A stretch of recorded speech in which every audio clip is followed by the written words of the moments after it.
Hi. Hi. Yes. Hi, this is Mary Harris, and I'm here with Iveta.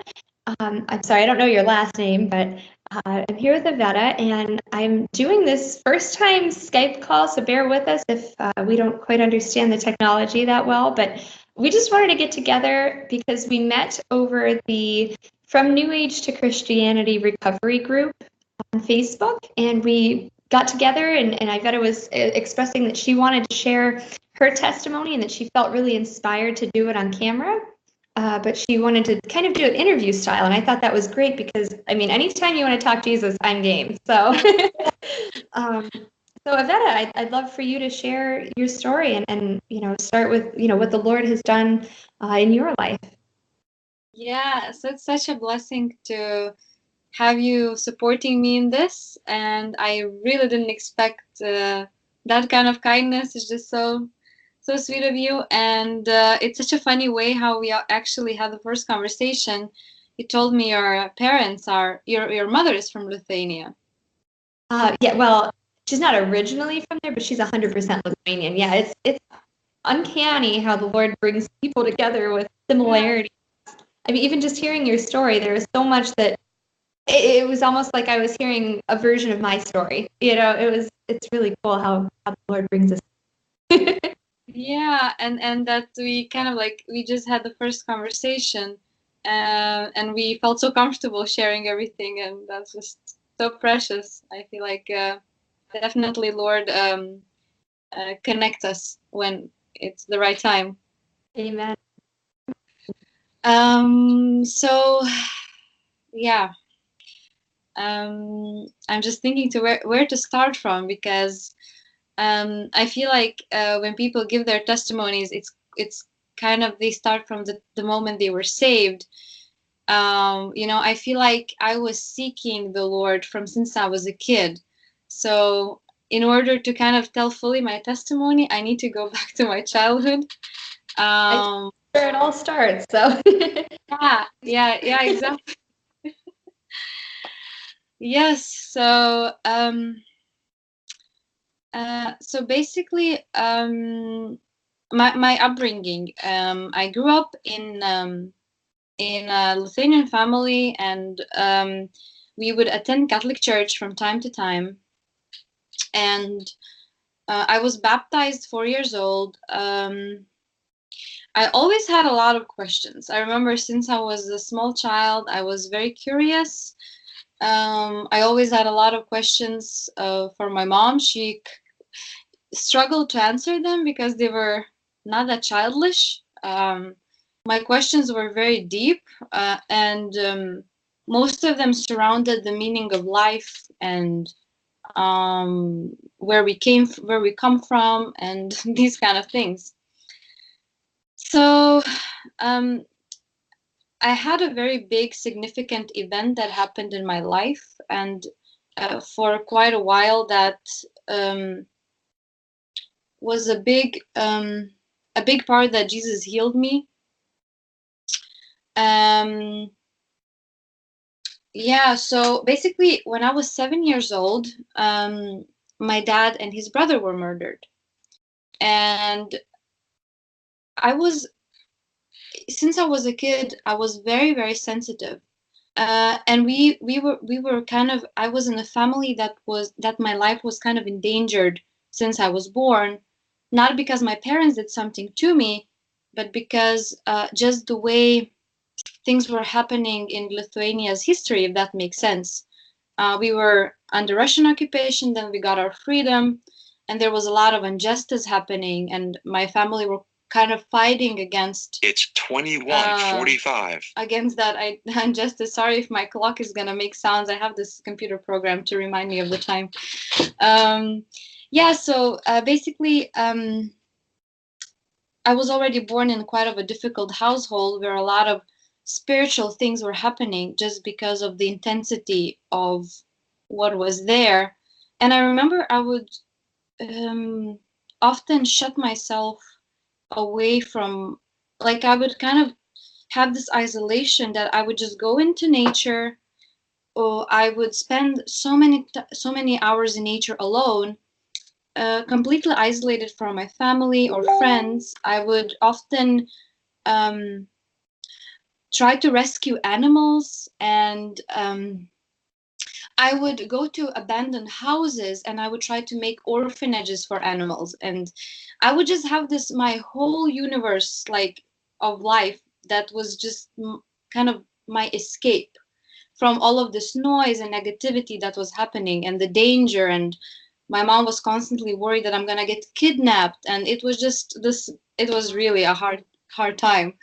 So I remember I was very independent, and whenever my mom touched me as a kid, I would take off my clothes and I would beat it into the ground, and I would tell her, I don't want your energy on me. And she was so, like, shocked, because for a mother, she wanted to braid my hair, and she wanted to, tie my shoes and clothe me. And I remember I even taught myself how to tie my own shoes when I was 3 years old, just because I didn't want anyone to touch me.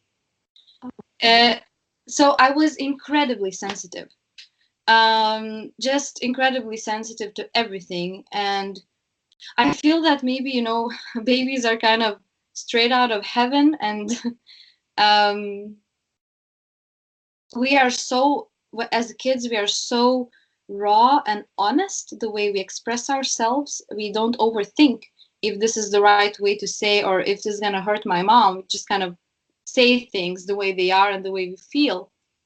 And that's the beauty of childhood. But I had a very interesting childhood in that sense, that I was so overly sensitive. And when that event happened, when I was 7 years old, my sensitivity was just out of any kind of measure. I remember I would attend funerals even before my dad died, but I would kind of just block myself from this idea that we can die. I would just think that we're just having some weird ritual, and this person's just laying, and and there's nothing about it, just to kind of protect. I cannot even up to this day express why was only that moment so significant. And I remember when I was at the funeral, uh I remember I couldn't understand why everybody was so sad. And I had this sort of like, I always felt the responsibility to lighten up the atmosphere. So, I was trying to make jokes and to make people laugh, and my mom, she looked at me, she said, um, how come you're not sad? Your dad just died. And of course, she was going through so much pain, and herself as well.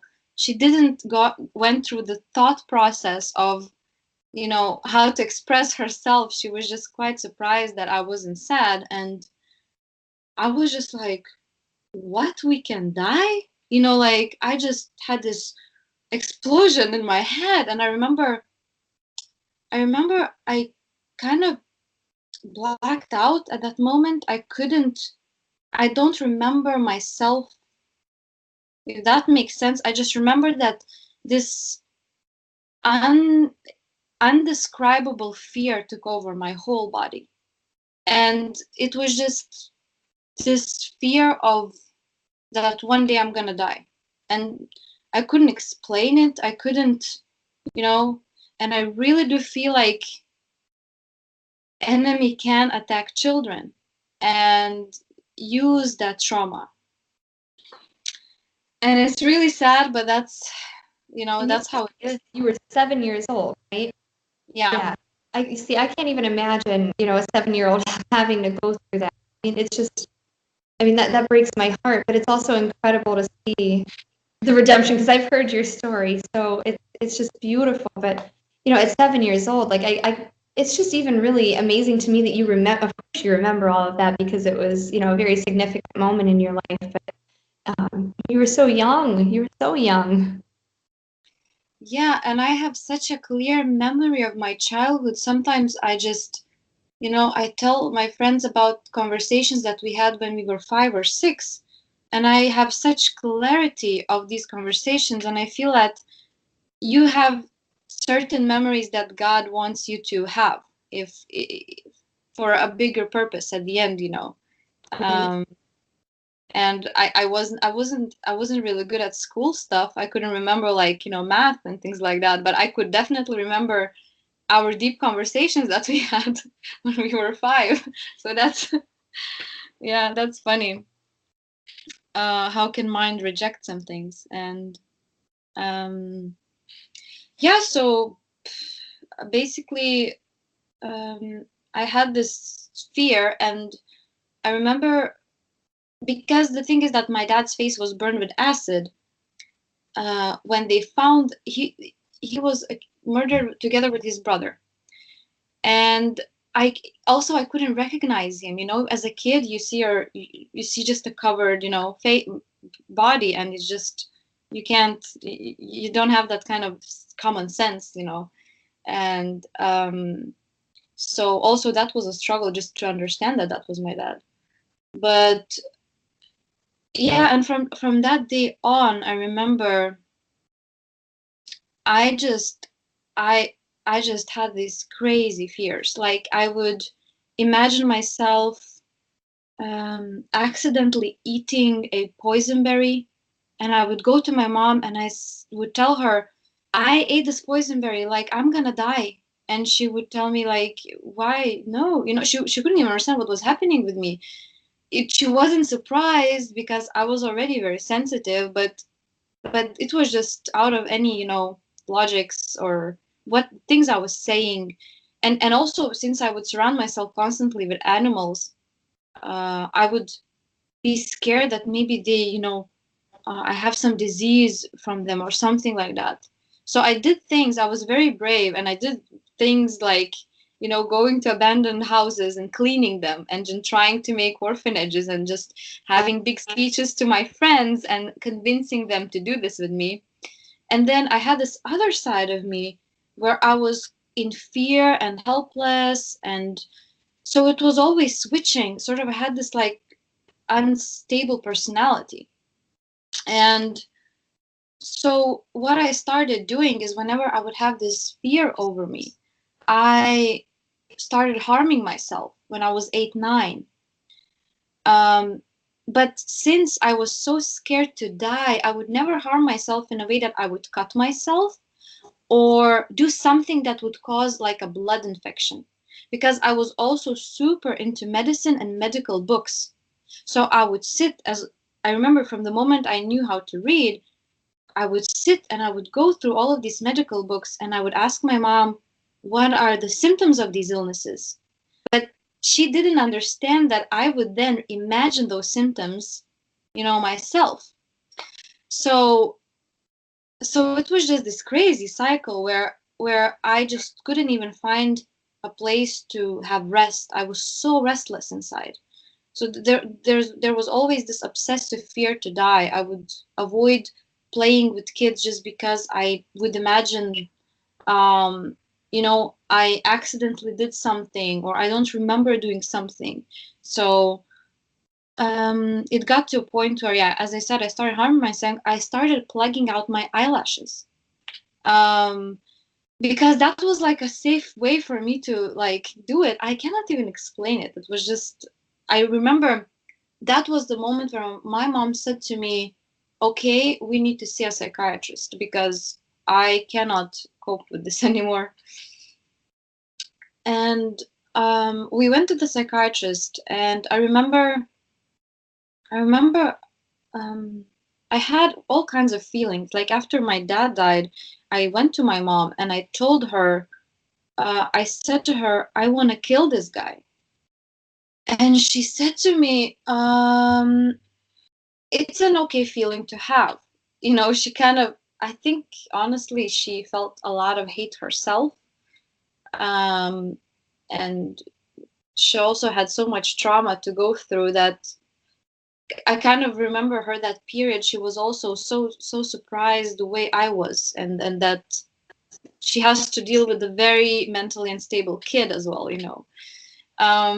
So while going through the loss, you know, of my dad, and and she said it's an okay feeling to have, and I kind of like, I remember this moment where I felt like, oh, I am so brave.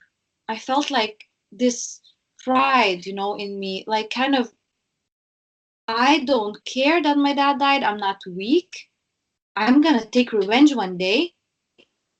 And so I locked this feeling, I locked this feeling somewhere inside of me, but so deep that when I was a teenager, I would tell my friends, I never hated anybody. I would tell them, I never hate, I don't know what hate feels like. I know that you kind of don't like this girl because she did something with your boyfriend or whatever, but I don't know what hate feels like. I'm so sorry. Even though my life was all about healing from hate.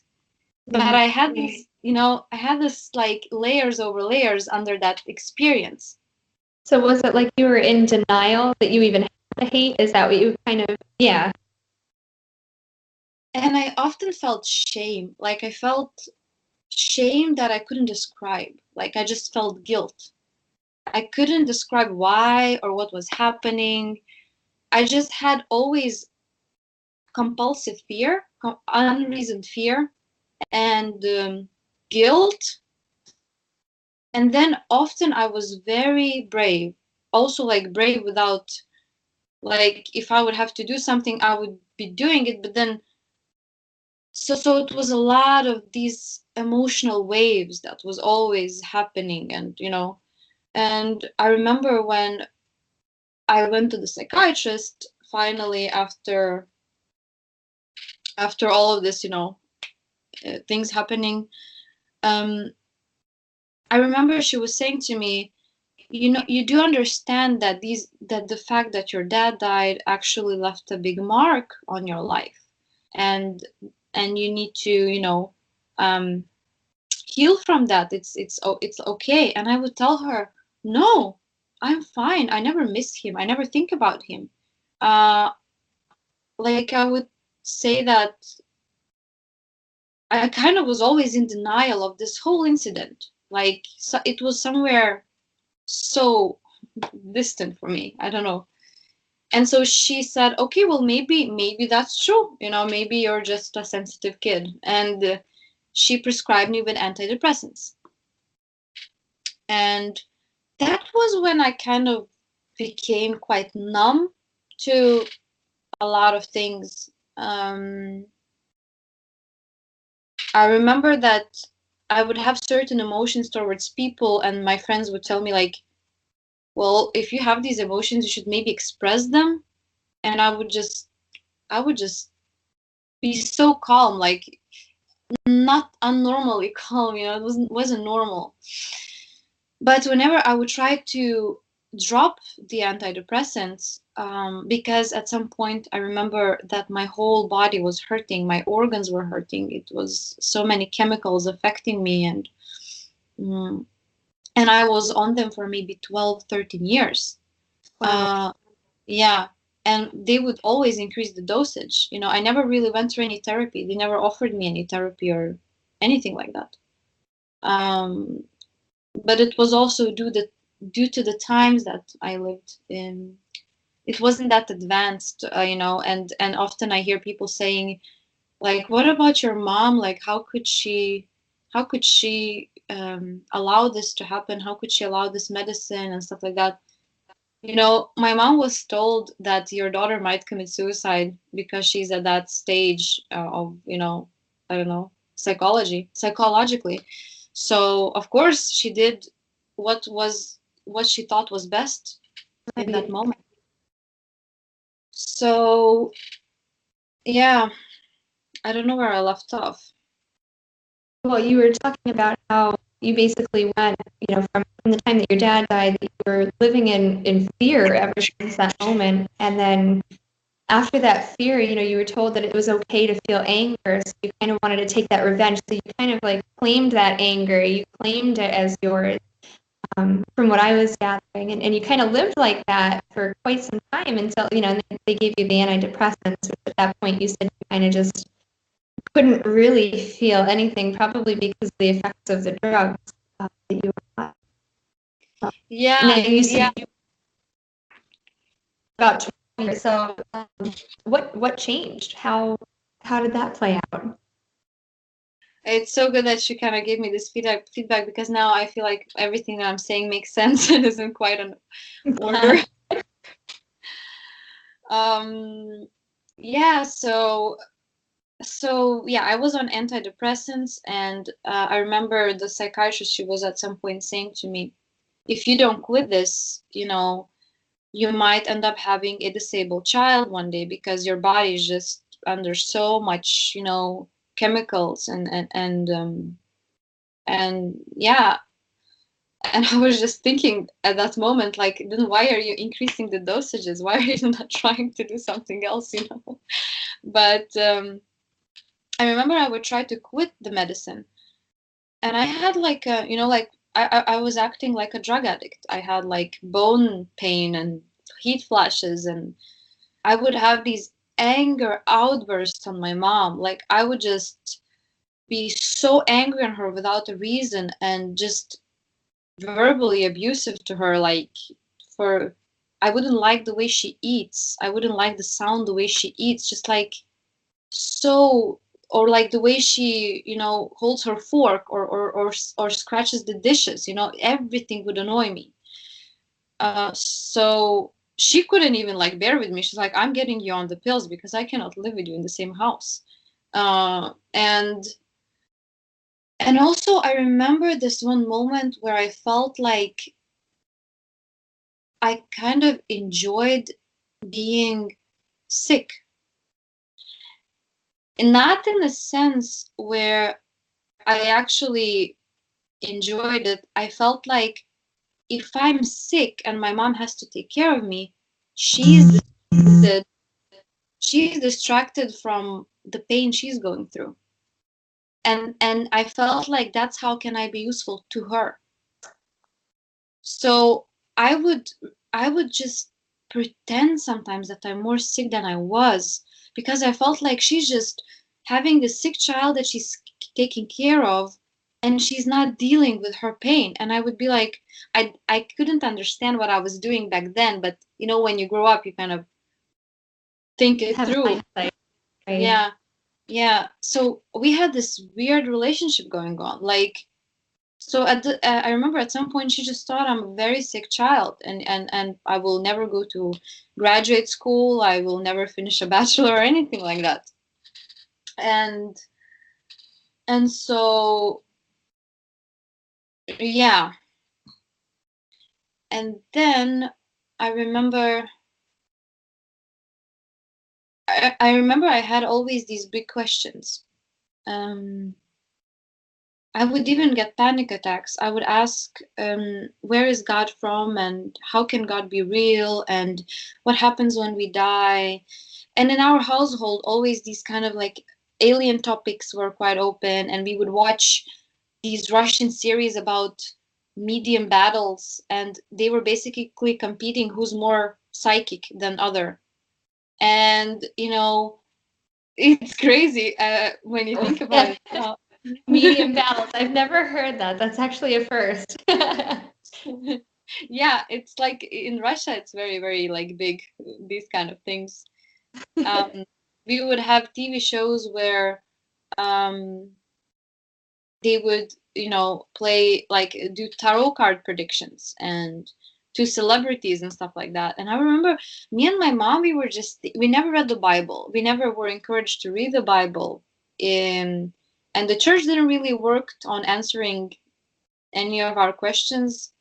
The priest was kind of this holy man, and we were just kind of like sinners in the presence of him. I would never dare to like come with my human questions to him, which I think is quite wrong to have that relationship with a person who can guide to that relationship with Jesus. Correct me if I'm wrong, because I went through that too.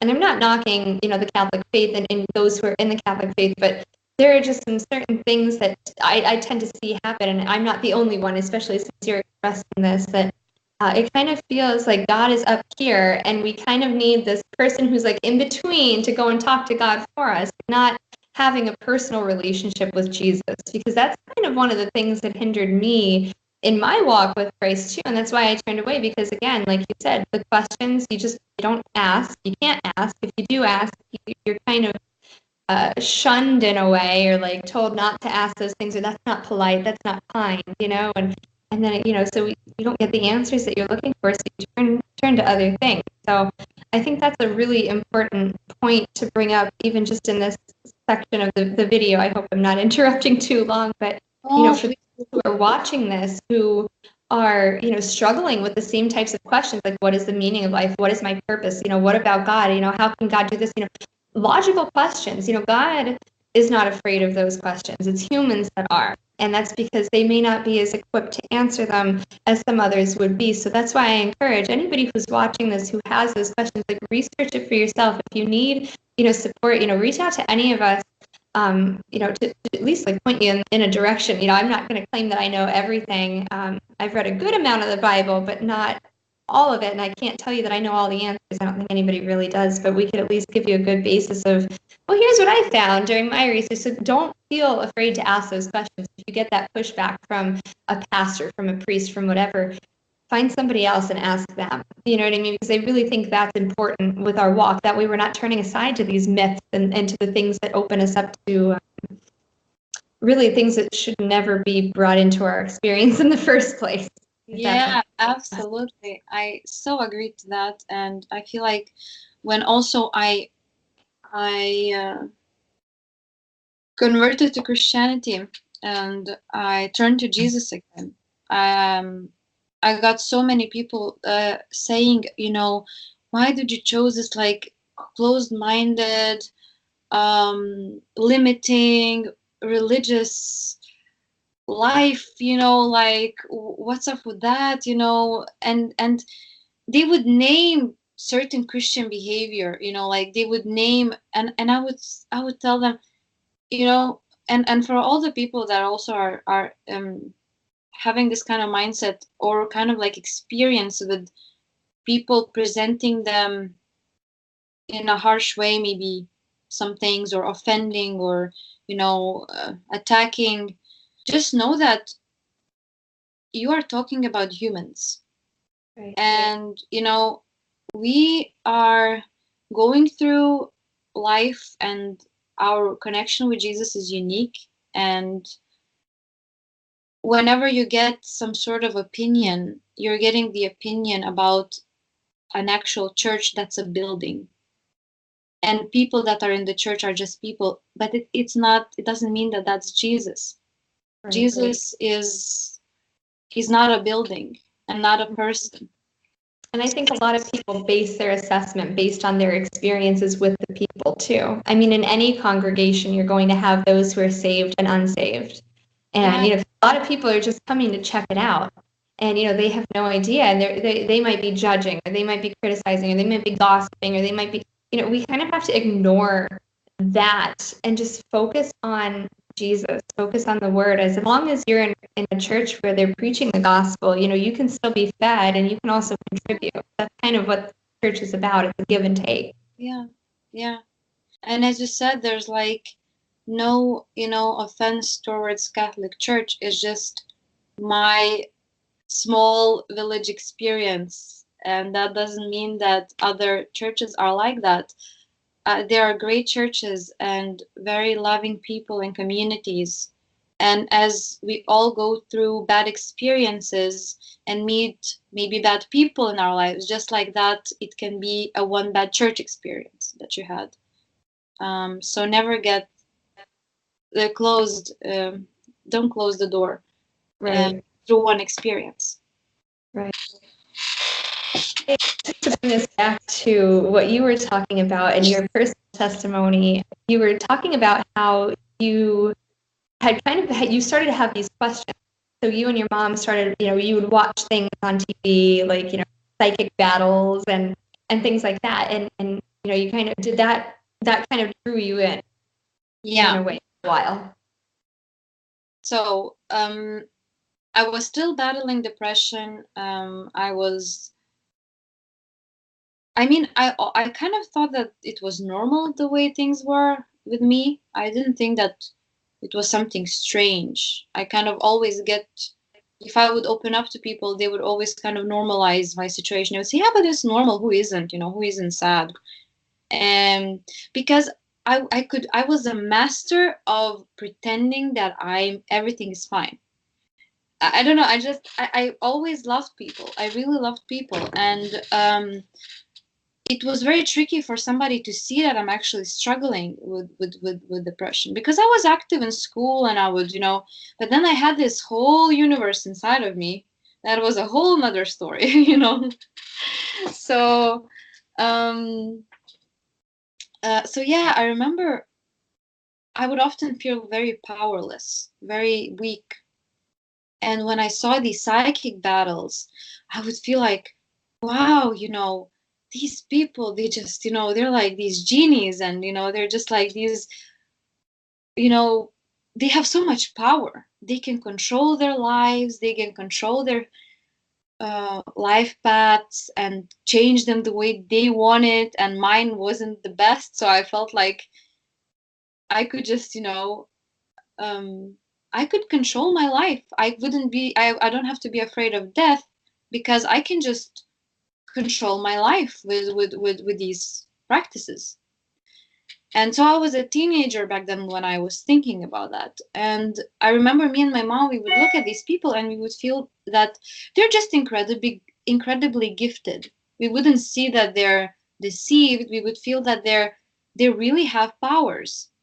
But those powers were gifts not connected to God. They were from God. We would think that they were from God, but they're not connected to God. So they're sort of powerful people, That's how we perceive them. Okay. And because in those, TV shows or whatever, there was rarely God mentioned, It was more like, I was born with this, superpower and blah, blah, blah. It's all about them. It's all about, I'm so great. I'm so powerful, right? Yeah. I used to do the same thing, so I completely understand. It's the pride that's hope too. I think it's something like spiritual pride. It's like really, some people take pride in what they have done, or their jobs or careers. I had spiritual pride.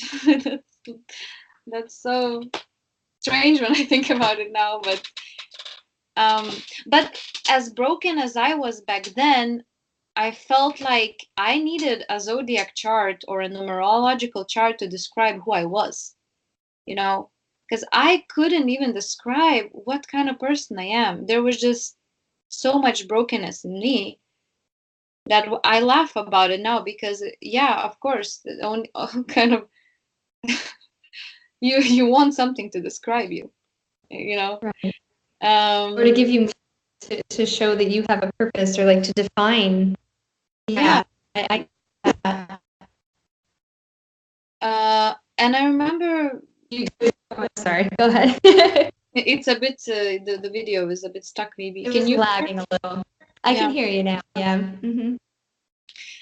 Yeah, so I remember me and my mom, we just started, looking into like numerology and astrology, and then I would read the daily astrology. Quite innocent at the beginning. It was just like something that's mainstream and available everywhere, and just in the magazine, it it didn't, like, we weren't like really believing in that, but we were kind of entertaining ourselves with that. Okay. Like, oh, it's fun, like, oh, let's do this quiz about what's your like life talisman or something like that. It started with like this very innocent, but kind of magazine type of thing. So, and then I remember, mm, so I was doing those It's things. 22, It wasn't 15. like we were really like looking for something, like mediums or something like that. But everything more escalated on another level when I moved out of my country and I started living alone. Um, so I'm gonna skip a lot of years. I'm just gonna go straight to university. And I was already off pills. So there was this period where I started doing a lot of things like traveling and doing theater, and I slowly stopped using antidepressants. And yeah, so I was off the pills, and um, I was already in Denmark.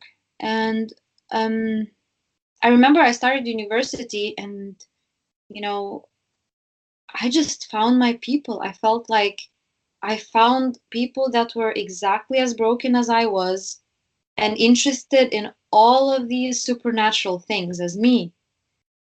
And I became vegan.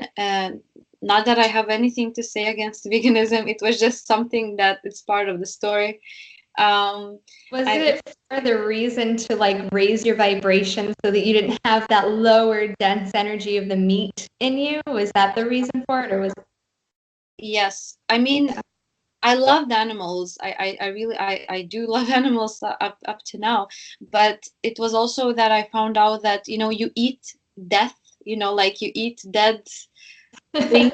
And definitely, like, nothing can convince me to become vegan. But when I found out about vibrations, like, that's it. I'm quitting meat forever. So yeah, so it was, yeah.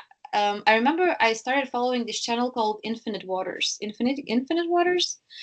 Um, and he talked a lot of things about, like, um, life choices, and he would kind of mix it with esoteric things and like chakras and stones and crystals. And so this new universe unfolded for me. I was like, oh wow, so all of these, like, mediums that I saw in my childhood, and all of these, like, gifted people, they were so equipped, they knew what they're doing, and and this is available to me. I'm also special, and I'm also spiritual. So and then often in these videos, that I would find about New Age, they would talk a lot about, like, broken people, and how broken people can find themselves and heal themselves in the New Age movement, in these whole ideas, and Buddhism and Hinduism, uh, and past lives. I was like so um, just really into past lives, and I felt like that answered me so many things, and I'm just such an old and strong soul, and I could go through life because of that and stuff like that. So yeah, then I got into crystals, astrology. I started studying it myself. um I was just obsessed. I could not start a conversation with the person without asking his birthday. Like, for me, that was like, I would decide how our like relationship was gonna be carried out just because of the timing. Like, it's really like a spiritual prison. Like, you're so obsessive Yes. about this. So yeah, I remember I remember the biggest change that took place in my life was when I actually went to an astrologer. And everything, I think God was really trying to stop me from that, because on my way I almost threw up. I started having a huge headache. I had my notes with all the birthdays on, and I remember I left it in the cafe, so I had to run back to take it. So it was just everything that day was just crashing for me not to go there. And I went there, and I had this session, and this astrologer, she kept me for like 4 hours. I remember I was just having these cold,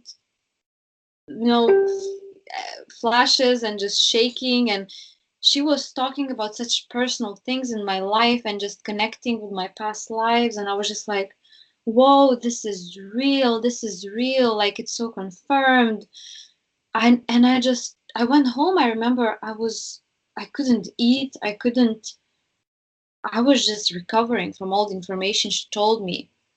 Right. And she went really deep in my, like, childhood, and she made me feel so special. Like, like I have a mission in life, and and this is like um this everything just makes sense, and all of these past lives and stuff like that. And the way you explained past lives was so good. How you said that, why did it even happen, from the start Yeah. we were complete. Yeah.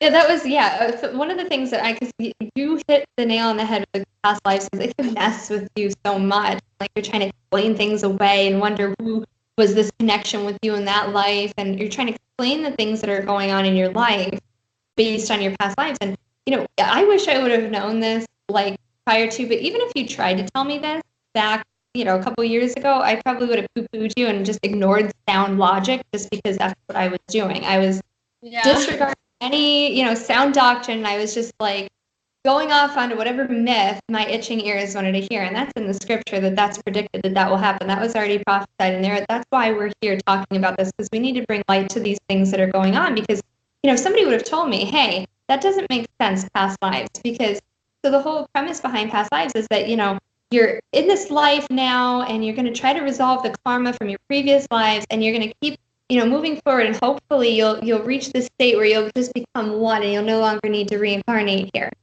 But in order to have incarnations, you needed to have your first incarnation, and at that point you would have had no previous karma. So what was there to heal from? What's the point of it? You know what I mean? Like, it just doesn't make sense. You know what I mean? We learn in the Bible that man is destined to die once, to live once and die once. I mean, and that's why I think past lives are such a terrible deception, because a lot of these people are taking solace in the fact, well, I don't have to try, I'll just get it right next time. And that's so damaging, because if we're not putting our trust in Jesus Christ as our Lord and Savior, because we all are sinners, every single one of us has disobeyed one of the commands, if not all of the commands of God. And we need somebody to atone for that. He took our punishment for what we were supposed to be receiving. It's almost like you go to a judge for a speeding ticket, and the judge sees that someone paid your fine. You know what I mean? Like, you immediately, you could be legally let go and free, and justified. That's kind of what Jesus did. He stepped in and took our place. And I'm sure, like, I'm preaching to the choir on some people that are here, but for those who are watching this video who, don't quite understand why we love Jesus so much, it's because he literally became a living sacrifice for us, and he died for our sins. He came to earth, he died for us, and that's why we need him. So yeah, the deception of past lives is just so, it's thick, it's so deceptive, so damaging. It's so damaging because it actually tells you that there's no heaven or hell. Right. So there's no good or wrong. It's just You just spirit. Yeah. It's like you can make it, you can make even, or so almost. You can do a little bit of bad and then a little bit of good, and then it's all stabilized. You just you're just gonna go to this place of unconditional love, and it's beautiful up in spirit. And we have these experiences, people with near-death experiences, who just claim that there is no hell. There, you just all go to heaven. And I mean, honestly, I want to say, well, number one, they may very well believe that, but they may very well be deceived themselves, because I, for one, was deceived. When I was facilitating past life regressions, I thought I was a light worker. I thought I was helping people realize, who they are and heal from past traumas that were like somehow kept deep in their soul and their subconscious mind, and all this other stuff that, I mean, I fell for. And I can see clearly now, and that's why we need to speak the truth. That's why we're here doing it, because Jesus is the way, the truth, and the life. Nobody can come to heaven except through Jesus. So that's why, it's very important to at least consider, if you were struggling with that. I'm just going to take a minute to just, open it up to you. Like, if you're struggling with things, you might not be ready to accept him yet. But when you do reach a point where it becomes exhausting and you're tired of doing it all on your own, and you can't understand why everything is going on, that's when you need to reach out to him and say, Lord Jesus, help. If you are who you say you are, just help. And even that, he will be faithful to answer your prayers, and he will guide you and he will lead you if you truly open your heart up. Yes, definitely. And if you struggle with opening your heart up, you just pray, God, help me to love you more. Help me to know you. Right. There's no pressure, there's no, with God, there's no forcefulness, there's no confusion, you Right. know. Um, Stands there with open arms, like waiting for you to just turn, so he could just hug you. I mean, he's gonna discipline you along the way if you start to get off track. That's because he loves you, like any loving parent. I discipline my son when he does something wrong. That's because I want to build his character, and that's what God does with us. So, yes. yeah. So I'm sorry, we're taking a minute to preach here for a second, but to get you back on track. So you said that you started getting into past lives, and that kind of, after you met that astrologer, that kind of messed with you for a while, because you were still like just trying to process and put all of that information together. And I remember when I went home, I lit up a light and I saw this big black moth just circling around my house. And then it kind of went to a corner, and then I went to look for it, and I was just, nothing was there. Nothing was there. And I was just like thinking, that's strange. And then I got afraid again. So afraid. And then I felt like what I did was wrong. And I remember I called my mom, and she was already in the sort of process of, Jesus was working a lot on her already. She went to a pilgrimage trip, and she just had this, experience also with Jesus. So she was telling to me, like, like, just be careful, because I'm afraid that the party is just about to start. Not in, like, she said it in this way. She was like, kind of warned me, and I was like, what do you mean? Like, it's just planets. It's just like, it's logical. Like, why would that be so spiritual? It's just planets. And I was afraid and kind of doubtful, and then at the same time, I tried to make logics out of it. Justifying it, yeah. Yeah, to justify that. No, but this makes sense. Why am I so afraid? I think I'm just afraid of the truth or something like that. So all kinds of, We lie to no, ourselves a lot when we're in the new age, and it seems like the new age is just so all-encompassing. I mean, we pick and choose what we want to believe, and then there's things that'll explain this away, but then it contradicts itself here. And like, for one thing, it's like, oh, well, we just need to stay positive, right? Like, that's something that you hear all the time, because, oh my goodness, forget if you have a negative thought, you're just going to bring disaster upon yourself if that happens, because your thoughts apparently attract things, which they don't, but that's what's taught there. So, but then at the same time, then they talk about how, well, the struggles that you go through start to build and shape your characters. I mean, it's like they pick things from all of the religions, kind of mush them together, and then you get to pick what you like, what seems good to you, and your truth is your truth, and it doesn't have to be somebody else's truth, but your truth works for you, so this truth works for them. And we miss the point entirely that we're not here for us. We're here for him. We're here to glorify God. We're here to please him. I know that sounds a little patronizing in a way, but really it's beautiful. God wanted children.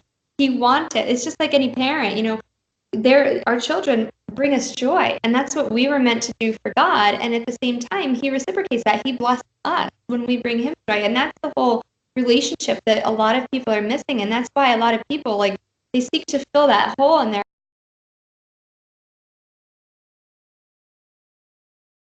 I received a phone call really quickly there.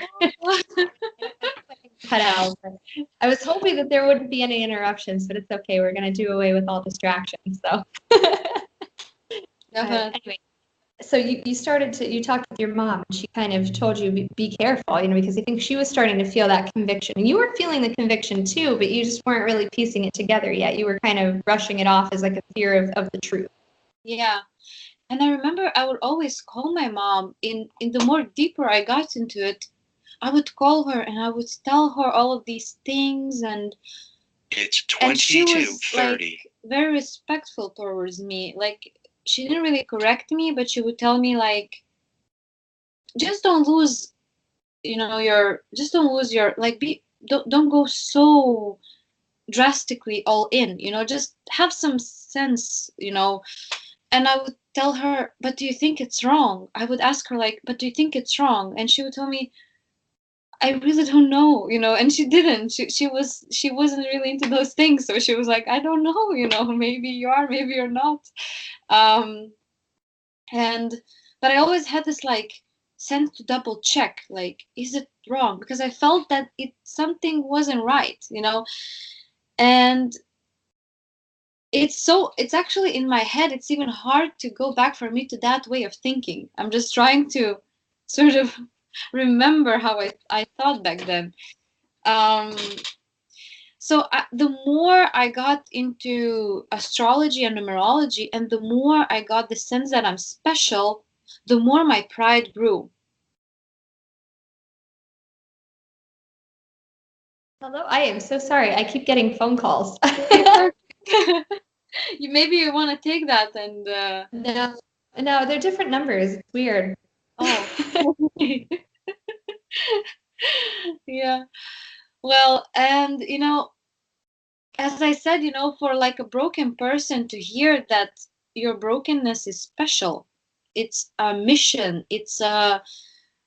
you could handle it, you're so spiritual and sensitive. It's like, you get this confirmation from the world. You're like, I'm fine, I'm great, and I'm very spiritually powerful, and I went through all of this, so probably I really have an assignment, to do great things and to heal people, but it was always me, like, how can I heal people? How can I do things for them? And so, and that's a lot to have on your shoulders. I remember I was really emotionally tired. I would have these like sort of like a weight on my shoulders. Like I was a loving person, and even in that spiritual deception, I thought that I can help people, but I thought that I don't have anybody to lean on. It's just me and my power, and my abilities to do that.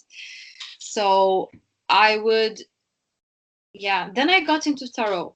I got into astrology, numerology, chakras, and then tarot cards.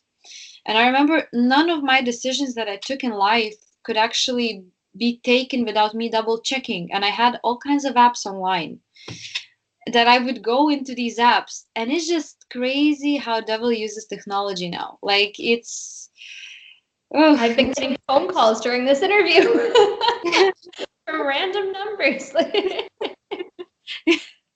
I hear you. I hear you. But yeah, I mean, so you're talking about like the tarot apps that you have, like pull cards and stuff like that. Yeah. Okay. Yeah. I remember before my exams, I would just go on these apps and I would just pick the cards, and I would just, in any time, in any moment of my life, even if a person would come to me with a question, I would like turn on these apps and I would try to do readings for them. And I always said to my mom, it's okay, because I don't have the physical cards. That, like, I still like try to play it safe because I kind of knew there was some danger in that.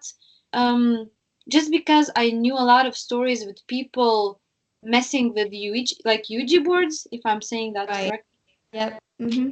So I was aware of the enemy. I was aware of that, but I felt like if you do it through like safe channels, like it's reasoned and it's logics and it's planets, then it's fine. Like, then you're not gonna be deceived.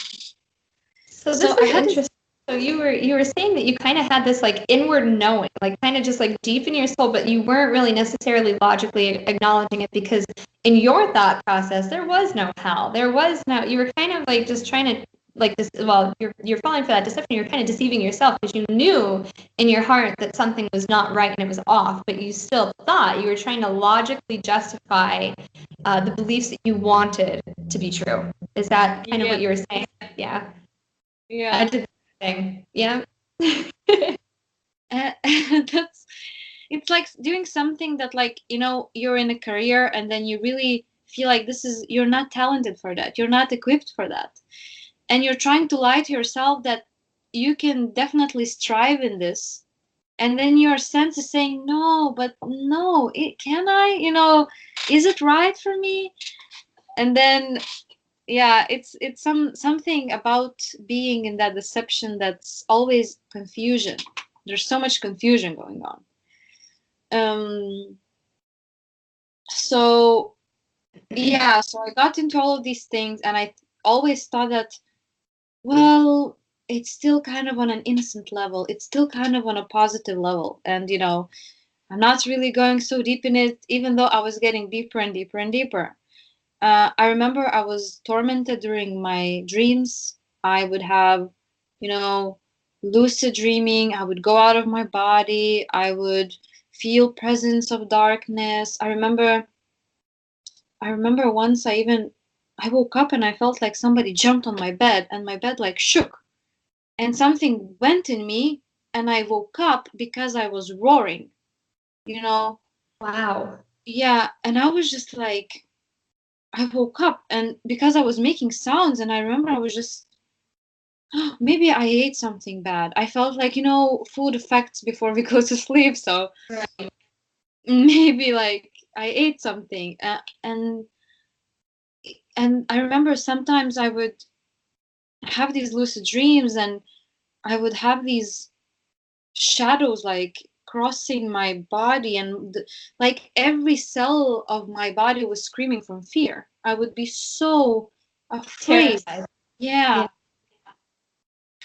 And then I would think, oh, maybe I should fix my diet, or maybe, and I tried to find some kind of other reasons. And I felt like, oh, but I'm seeing numbers like 222 or 111, and Mm. I'm fine. I'm aligned with my path, or some things like that. Ah, so ridiculous now when I think about it. So yeah, and I also found this like friend group that were into the same things, and we were just partying and drinking a lot and being broken and enjoying ourselves in that brokenness. Like we were all broken in the same aspect, trying to find answers in new age, and everything we did was kind of like, um no, it's fine, we're aligned with this, or like, no, this is, we need to increase our vibration, or so Right. um we would just sit for hours and watch conspiracy theories, or um and we would feel enlightened, like we are enlightened and that we need to spread the news. So we were all in the same university and in the same project group. So we would turn even our projects to mindfulness and psychedelics, and and we would research about them and write them about them. Our teachers were just shocked. They didn't know what to do because they were like making speeches about mushrooms and the benefits of that, and they would be like, Meanwhile, somebody else is like writing about their puppy, or yeah. yeah, exactly. So yeah, and the thing is that when you're when you crave for that love, you look for that love in people, you look for godlike love in people, and you always expect them, you expect godly behaviors in these people. They cannot fulfill, uh, your expectations, because your expectations is to find God. You're looking for that, and when you don't know how, you just start looking for that in these material worldly places. People, money, drugs, yeah, anything. Mhm. Yeah, so I was really looking for that, and I remember because also I never had really father in my life. I didn't know how masculine love looked like. Like I always thought that, even with my boyfriends, I always thought that I need to do something, or it was like this kind of I didn't think that it comes naturally. I think I need to be a certain way, look a certain way, and do certain things to earn that. Uh, So it was always this sort of like, I didn't know how people can freely love each other. I always thought that you need to fulfill some kind of expectation, which is, of course, on some level normal, but it was, I always saw that as an exchange, And I think that's what New Age is all like a lot about. It's always this spiritual exchange, Yep. Money is energy. So yeah, you always have to have an exchange, otherwise you're not benefiting yourself or the other person. And yeah, I hear you, which is complete deception, because we're taught to give of ourselves freely because God first gave us freely. I mean, if you think about everything that we have in our lives, some people might say, well, I don't have a lot. Well, let me see, you're breathing. So there's your breath of life. Your heart is pumping, everything that is going on in you and around you. If you have clothes on your back, you had a meal, whatever it is, like, we are blessed by the Lord, and that's just, we're meant to give just as he gives. We're meant to model Jesus. And I think that's what people kind of miss if they don't know Jesus, kind of how we get trapped into these.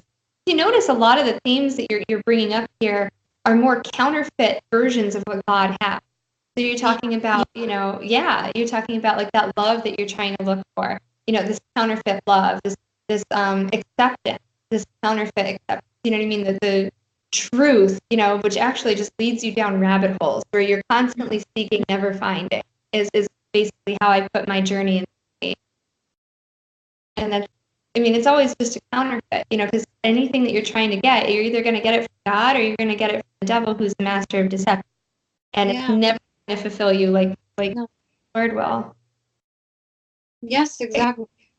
Can you talk about, because I do have a question for you, because I know when we talked initially before we started the video the other night, and you said that there came to a point where you kind of just became exhausted from like constantly having to check, the numerology, like the astrological reports and stuff like that. Can you kind of just like give the audience a little bit of backstory on that and explain what you went through with that? Well, basically, I felt that I reached a point where I know all the answers. Like, that's it. Like, everything is past lives, stars, constellations, numbers, birthdays. Everything makes sense. Everything is defined, and everything is definable. And what you give is what you get. And life is based on karma. And there are many gods, many ascended masters. And I thought that Jesus was one of them, as I think most of the New Age people. So, yeah, and then I got to the point where I was like, gosh, I know all the truth. I'm so unhappy, I'm still struggling with fear, and I'm constantly bumping into the wrong situations. I'm stressed, my health isn't good, I have crazy dreams, I'm tormented with nightmares, and I'm just thinking, like, if that's the truth, it sure doesn't look good, and doesn't feel good.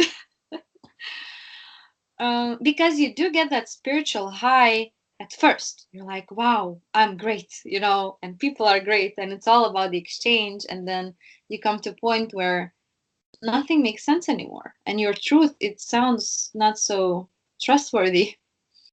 Um, so I remember I just started like kind of researching topics about people explaining why New Age is false, or like, and I would think, why am I researching that? Like, it's all I believe in, and they're probably just the most close-minded people. And I thought all Christians were super close-minded. And I remember I was once standing in a church, because I would still sometimes go to church, because I saw that as a spiritual place. But I thought that people It's are very 22:45. I thought that people are very limited by their beliefs, and they're limiting their spiritual powers by being Christians. And I remember I would look around and I would think, oh my gosh, these people are just, they don't know what they can do with their lives and stuff like that. Even The though I power would, that they have inside of them, right? Yeah. yeah. um, so yeah, I just started Which researching. is kind of true if you think about it, because they do have power in them, but it doesn't come from them. Exactly. Right? We don't have any power. Yeah. It's either, it's either sustainable power from God or very, very bad power from the enemy. Very destructive one, yeah. So yeah, I started researching these topics, and Doreen Virtue Testimony popped up. And I always kind of had that feeling that whenever I'm gonna be successful and have a lot of money, my life is gonna be complete. Like I'm gonna be a successful business owner about the new age, or some kind of a healer, or something like that. I always thought that that's how my career is gonna unfold at some point. And I remember my friend was telling me, "Don't you want to have like a podcast where you could talk about all of your zodiac signs and stuff like that?" And I told him, "I'm not sure if that's the truth." And then I was like, why did I say that? Like I'm here preaching 2 hours about it. Like, why did I just change my opinion? So I had always these kind of moments where I was like, that's weird. um, so yeah, I started researching that, and I remember I watched Doreen Virtue's testimony, and she was like explaining how she took off the market all of her books and all of her cards and everything like that. And I was just sitting there and thinking, if she took all of that income, there must be some sense in there? Why would somebody do that? Yeah. I mean, I Yeah. love how people try to criticize and say she did that for publicity. It's like, no, she had publicity. She lost a lot of it because of this, and now she's Yeah. speaking for Jesus, which is beautiful. So yeah, I mean, I completely understand. And then she had this moment where she said, if you feel like accepting Jesus Christ in your life and accepting him in your heart, say this prayer with me, be open for this prayer. And I was just like, well, why not? Like what do I have to lose? But I remember when she started guiding me in this prayer in that video, I felt like my heart really opened up, and I just said, God, if you're real, then do something about it, because I cannot cope with my life anymore. You know, I can't. I can't reason with my reasoning. I can't answer things that I am curious about, and my truth doesn't sound so truthful anymore. And I'm having these crazy spiritual experiences around me, and I just poured my heart out, and I said, Jesus, help me, and heal me from it. And I remember I just had this like wave of calmness and peace. And I just, in that moment, there was no doubt. I was just, that's Jesus. Jesus is real. He is the one I should follow, and he's the one I should believe in. And I said, what do you want me to do? Like I instantly said, like, what do you want me to do about it? Like, what? And the first thought after, I'm 26 now, I was 7 back then. So this is how the story is gonna come back together from my childhood. So after all of these years, he said to me, if you want to be free, forgive the man who murdered your father. And that's never in my life I had that idea in my head, never. And I was like, what? But why? He was such a bad man. And then I had this, it was not a human strength to forgive something like that. And that was really something that I leaned to God. I said, God, help me to forgive. And I felt like all of this pride and all of this deception and fear just crashed. I felt it physically, like my body hurted, and I felt like something left me, and I was Hallelujah. just free. Praise Jesus. Amen. I know what you mean. It's like chains are just falling off of you, right? Yeah. That's why they call him the chain breaker. Yeah, So, exactly. like, how was it to live? So you were living basically all your life since you were about 7 years old, even probably before that too, because of the state of your country that it was in. So you were basically living your entire life in fear, and just with like that, inability to cope with that. And then like all of a sudden you're freed from that. What was that like? I can't even explain. I just wish that I felt like I want to stand on a mountain and just preach the good news to Yeah. all the people, So what I did, I was like, I got it. I finally know what's the It's truth. Jesus. Yes. Hmm. So so I remember I was like, and this hate, it was like a cancer in me. It's really, people do get illnesses for carrying unforgiveness and hate in them. Right. And I felt like he saved me. He saved me from something very, dark that was in me, and delivered me from that. He really delivered me from that. And all the people that are struggling with depression, I just want you to know that it's a spiritual war that takes place in your life, and Jesus is the only one who can deliver from that. And I'm not saying that they're not conditions. I'm not saying that you should be off medicine or anything like that. I'm just saying that, um, have that an open mind to that, and just, you know no Treat medicine it. could cure me. Right. Yeah. We got to lay that. So Yeah. yeah. Because I think that's so hard for people. Sometimes it's like you struggle with depression or you struggle with anxiety or even if it's just finances or relationships, whatever it is that you're struggling with, like we kind of have this pride, like I'm gonna fix it. It's okay, I can handle it. I'm gonna do it. You know what I mean? And it's very hard to just release that control. That's your act of faith. That's your leap of faith. So you kind of just I feel have to reach out to the Lord and ask Him for help with that because He'll help you along the line. He'll give you reasons to trust. He will build your faith. But ultimately laying that down and laying even our accomplishments, because we can become very prideful. Like for me, when I was in the New Age, like okay, I had that certification, for past life, advanced past life regression from Denise Lynn, and then I had the angel card reader from Doreen Virtue. Like I took pride in those. You know what I mean? Like even like Yeah, exactly. job. Like I took pride in my position, in my title. And like, just laying it all down and just humbling ourselves to say, listen, Lord, I lay down all of my fears, my failures, my successes, everything at your feet, and just have your way in me. Let the world see more of you in me rather than me, because that's really what we're meant to live for.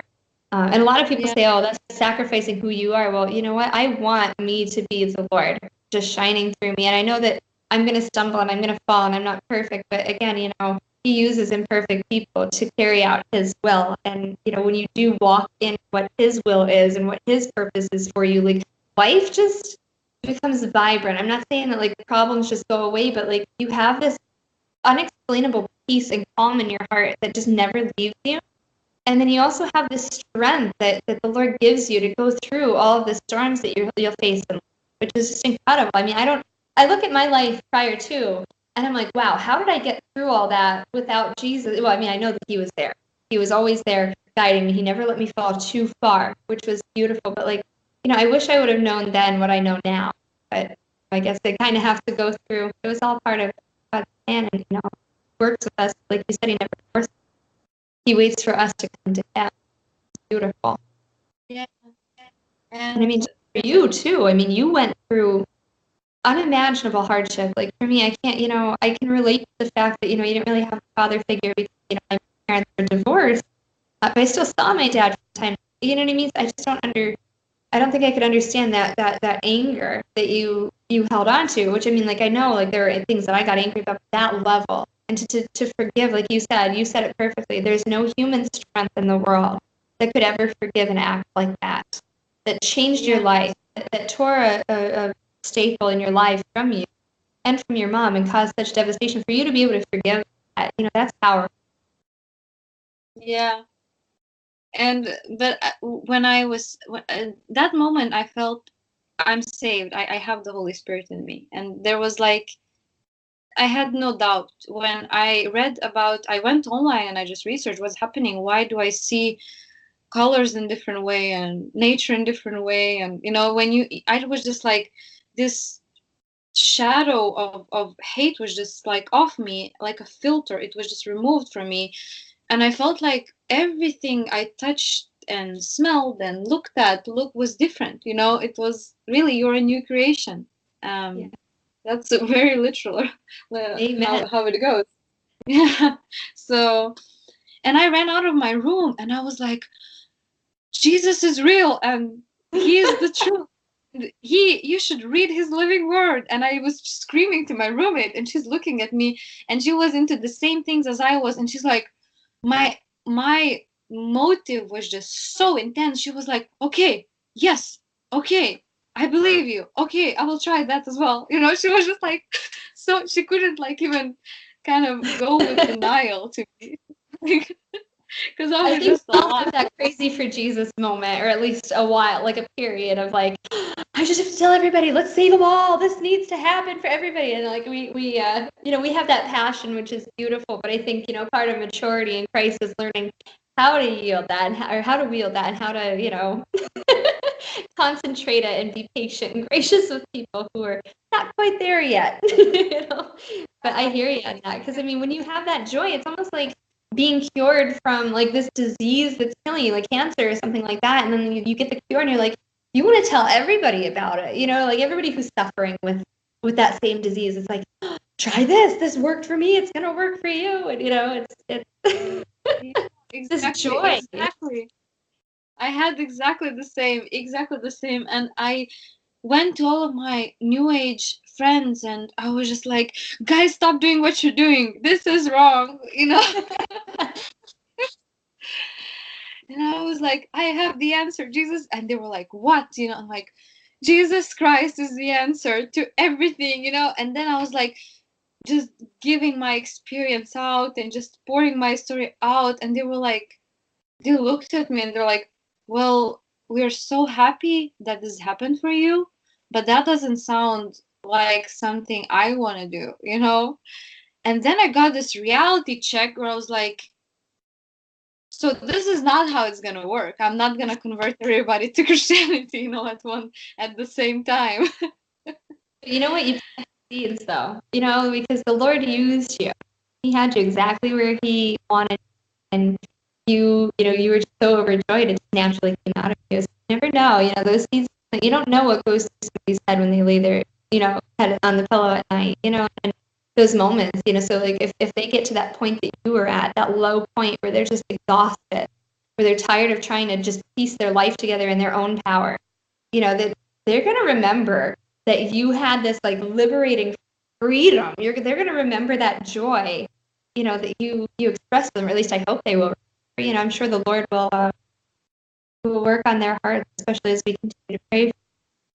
Yeah, they're always in my prayers, and I've seen them much more open to these conversations, and I also seen great change in their life unfolding, and praise God for that. And I believe that He will have mercy on a lot of people He in their continues life. to work on us. Yeah.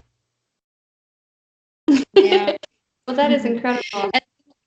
Yeah, and it for me when I got to this point, I was just thinking, why in the world I believed in like purple and blue gods that don't look like humans, like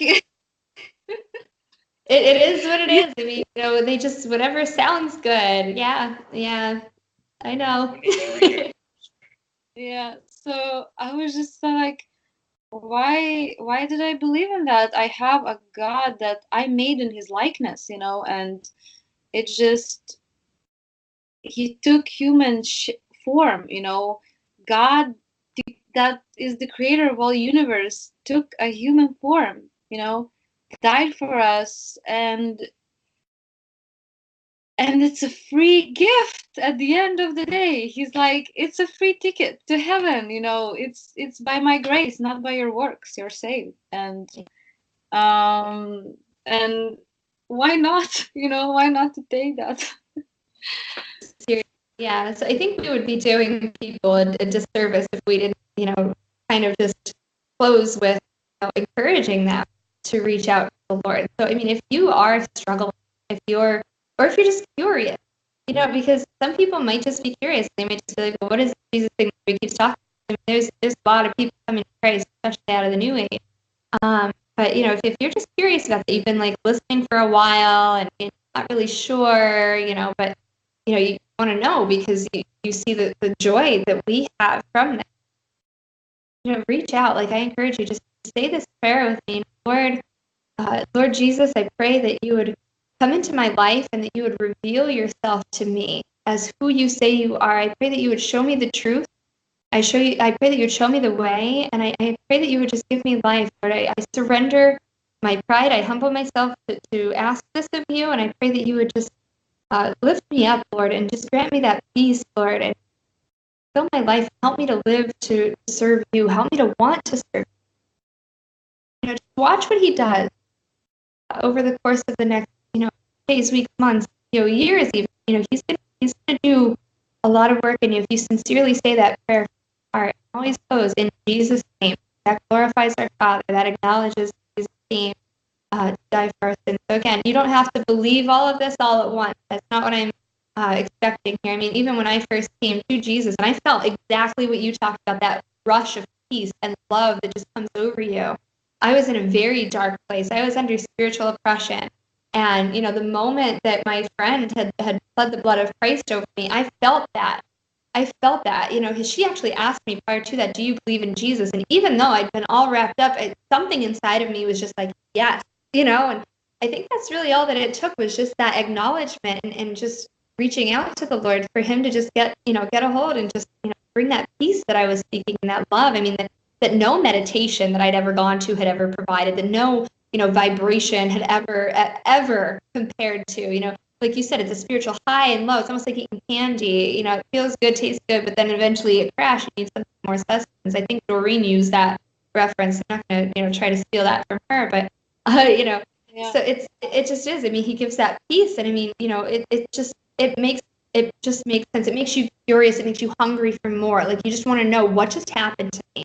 What's going on? Like you said, you were very curious. You started to research. Like, why am I feeling this? Why can I see color differently? Why is life different for me? I can't put my finger on it. But you're right. You hit it right on the head. You said, new creation of Christ when you ask into your life and died. So, that you don't have to believe the Bible all at once. Like for me, when I first came to Jesus, I felt him. I knew it was him. I acknowledged him, but I didn't quite trust the Bible yet. I wasn't there, but I didn't need to. And that's my point. God will reveal that to you. His word is his word, but you gotta just read it. There's so many lies and deceptions out there that will try to sidetrack you from reading the Bible. I fell for many of them. I criticized a book that I never even read, and it's the word of life. It's what it speaks to you in a way, especially if you're going to pray to the Lord to reveal wisdom to you, to reveal truth and to give you understanding of his word as you read it. That's going to make all the difference. Because I know there were a couple times that I cracked the Bible open and I was like, this doesn't make sense, but that's even told in there that the message of the cross is foolishness to those who are perishing. And I was perishing. I was dying. I did not have Jesus in my life at that time. And it just didn't make sense to me. But now that I was truly speaking from the heart, I asked the Lord to show me, like to reveal things to me, to, give me the understanding. And he does. Like the words just come to life and they speak to your soul. That's the best way that I could put it. Definitely, yeah. And it's just the love that no human can give you that love. Nothing in the world can love you. You cannot even love yourself the way God loves you.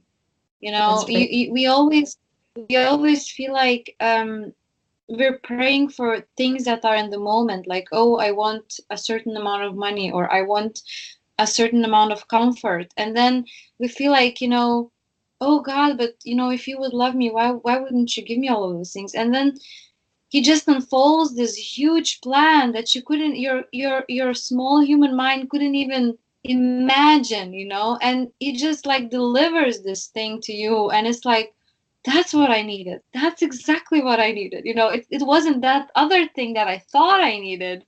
It was this whole, It's like a kid so like wanting to stay up past their bedtime. Like that seems appealing to them. Why won't you let me? And then he knows better. His ways. He knows, and he's a good father. He takes care of us in so many ways. And, you hit on another good point there too. A lot of people treat God like this genie. They either come to him only when they're in trouble, and they ask for help and deliverance, and saving out of a situation, or they like treat him kind of like a genie, like, Lord, will you please give me the winning lottery ticket? If you do, I promise you, I will bring fountains to Africa. And you know what I mean? Like, I think I actually said one of those prayers once back in the day before I was saved. And, it's just, he's not this genie, we have to learn to be happy with him. We need to learn to seek his face more than his hand. We need to learn to seek him more than his gifts. I mean, the gifts come, they do, because he does take care of us, but we need to understand that our delight is in him. I mean, because he brings everything that we need to us. It's just beautiful, absolutely beautiful. Yeah, and he brings healing and love, and he wants that relationship with you. He wants to have real, and you do feel, this joyful feeling because you have that relationship with the God that knows what's best for you. And you have to understand that also priests cannot give you that relationship. They can guide you and correct you and water you in your faith by the living word of God, but they can't connect. They cannot replace that connection. You need to have the individual connection with him and start from where you are. There's no need to complicate your prayer life as well.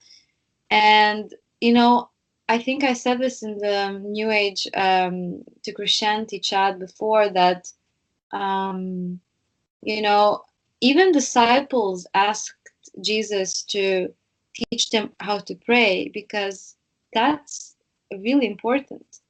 Right. Prayer life is that connection with him, and prayer life can be just starting from, let me love you more. How can I love you more? How can I know you better? Just from where you are.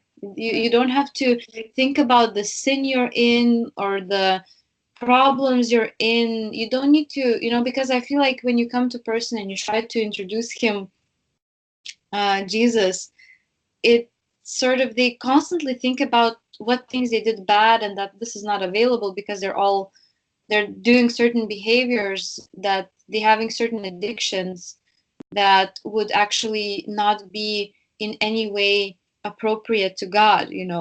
Right. And I think that's this just is not, natural, though. It's like we just yeah, know that God is just so holy and that we're not. I mean, that's just innate in us, and I think that's a really good point that, God sees past all of that. That's why he sent his son to die for our sins. That's why, we need Jesus. He loves us so much, that he sent his son to die for all of our sins, not just a couple of them, not just lying and, whatever. No, he died for all of it. I mean, even that person who, murdered your dad, he died for that person too. And that's really an incredible statement, but it's true. He forgives all sin, and there's nothing that you could have done that would separate you from the love of God. But if you continue to walk in sin and continue to turn your back on the Lord and His truth and everything, that's when you're going to find yourself in a situation that you don't want to be in, because this is your eternity we're talking about. We want to make sure that we bring as many people along as we possibly can and encourage you, like, walk in the ways of the Lord, because that's what leads to eternal life. That's what leads to experiencing heaven on earth too, because that peace and that joy, that does not come from the world. I'm sorry. You can look under every rock and there's no way to find that peace, Oh, here on this earth. That's another worldly, that's heavenly peace. yeah. I'm sorry, I didn't mean to interrupt, but go ahead. No. It's just I think I covered most of the parts of my testimony. Maybe just one significant moment where I really felt like this whole journey unfolded was during Christmas. And we were having this dinner. I remember I did not go back to Lithuania, to my home country, because of work. I decided to stay, and I had this dinner with a bunch of people, and um, it was not in any way Christ-centered Christmas. It was just Christmas of us eating food, and drinking and having a party. And I remember these people. They said, "Is it okay if we start joking about Jesus? If is there anybody who would be offended, or against that?" And I remember I was talking with somebody, and I, like, in the background I heard this, and I just turned and I was like, "No, don't! I believe in Jesus." And all of them looked at me. They were like, "Really? Like, you from all people, like," they didn't say anything, but they looked like, "What?" Because I was the only one, just like completely not mentioning him in any of the conversations. Just like out of nowhere, I had this like auto switch, like, "No, no, I will not hear that. You cannot speak like that." And from that moment, like, I started, yeah, watching videos and researching, and yeah, it kind of was that significant Christmas evening. That's so, because that's so out of character for you too. You can tell that the Lord had his hand on you, even in those moments you had your back turned. I'm sure that if we all thought back, there are times when we could probably pull, examples and instances of that, in our lives. For me, I know one, when I was on retreat, I was getting my certification for advanced past life regression. And there was a moment, the night before, this is really interesting, so I like to touch on this. The night before the retreat, I remember, like, I was kind of taking a nap or sleeping, and I remember waking up, and I felt this peace, and I felt this love, and it was unexplainable, and it was like I got a taste of it. And I woke up like, oh, that's nice. And I remember, like, because again, I was working on my psychic senses, so I heard, that just this voice, and it told me there is nothing to fear. All it said, there is nothing to fear. And I just knew that it was Jesus. I knew it was Jesus, but I kind of had that misconception that he's an ascended master, whatever. And it wasn't until that moment that I had with my friend when she put the blood of Christ over me that I realized that he was who he said he is, not who we make him out to be, not who the world says he is, but who he says he is, which I kind of learned that by reading his word, by reading the Bible. But when I went on retreat, this is the interesting thing. We were doing an exercise where we had to connect with the spirit guide. And I was doing that, and I remember I got the name, I remember just getting the name Yahweh.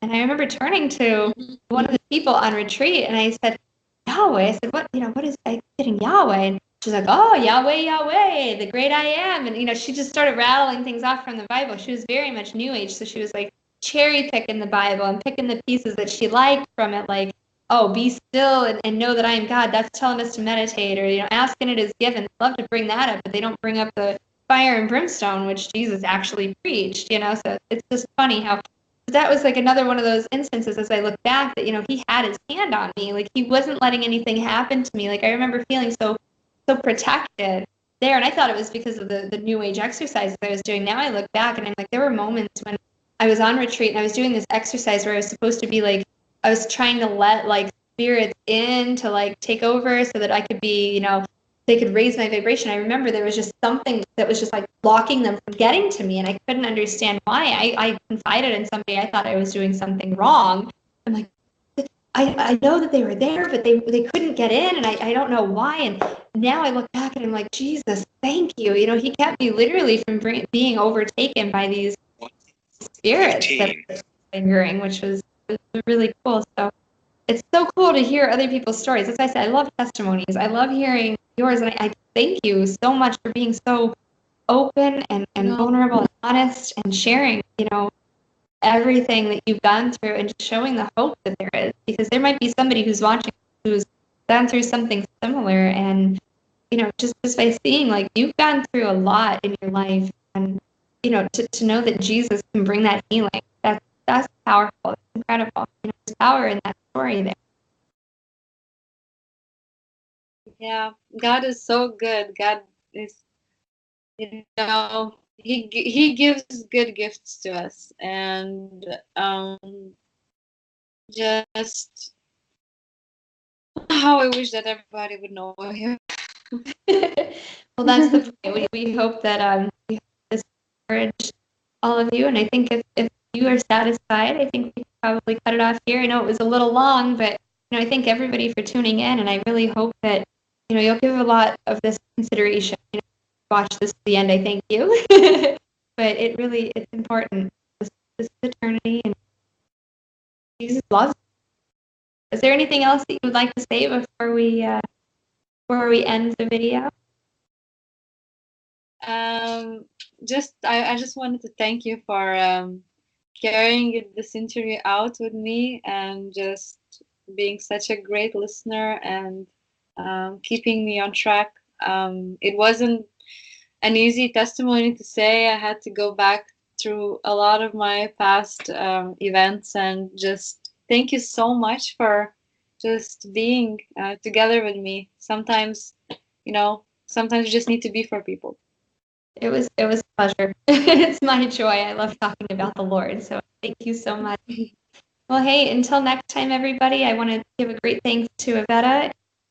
We will be sharing this on Facebook. And if you guys are struggling with some New Age concepts and that's why you found this video, I highly recommend going on to From New Age to Christianity Recovery Group. They are still accepting members, I believe, until they get up to about 1,300. Then they're going to take a brief period where they're going to help to edify and build up and strengthen other people in their walk, and they're going to reopen the group. So keep that in mind. It's a great resource, really good admins who are very biblically based, and we just want to thank you. We encourage you in your walk with Christ, and we will be praying for you. Take care, everybody.